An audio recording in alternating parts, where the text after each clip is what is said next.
The second Texas Lunette, and I'm impressed. Cherry bark oaks. Cherry bark, I haven't seen one of those lately. That's a big old tree.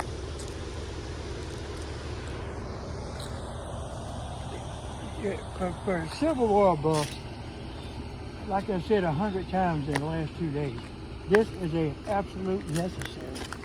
Look around, 13, 14 miles of road. Signs, battle stations everywhere, telling you what state, what battalion, what general, how they set it up, what they were trying to protect, how they protected it. And then, now the only thing I've left out I didn't take is the signs with the wounded. How many died, how many was wounded. I'm not into that. This is part of history we should have never had to talk about today. But sometimes you got to do what you got to do to stay free. Yeah, sometimes you got to do what you got to do to have freedom.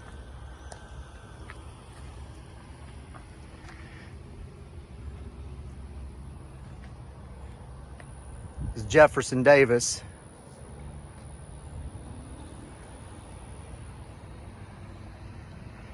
His old home is in Long Beach, Mississippi on the Gulf Coast. We've been there when they were remodeling the old Jefferson Davis home. They had a hurricane came through years ago when he was alive, and his friend lost a diamond ring on the grounds of his home.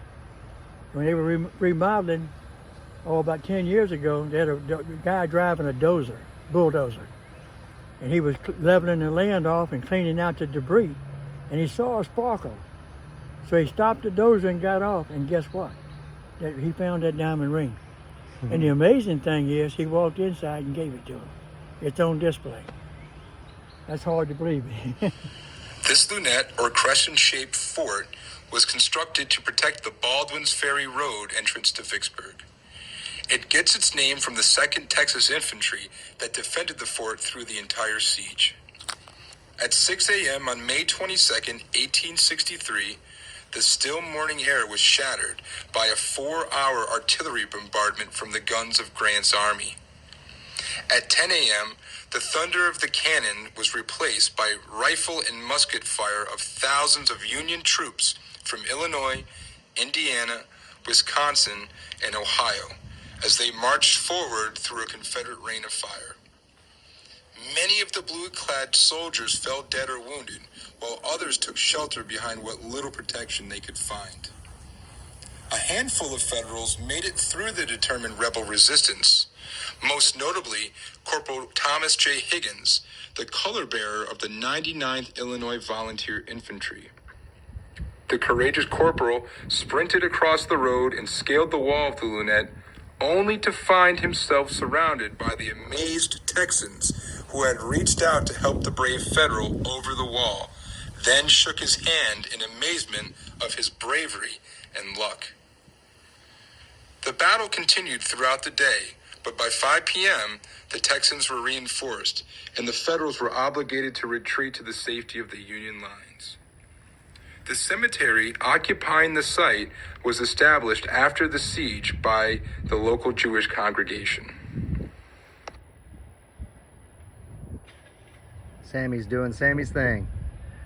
He's always out in the woods or looking at trees or plants.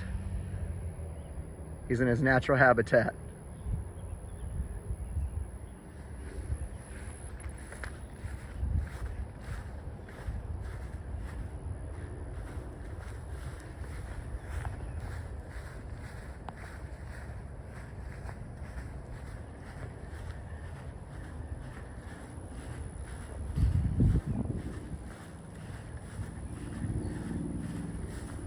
What are you doing, Sammy?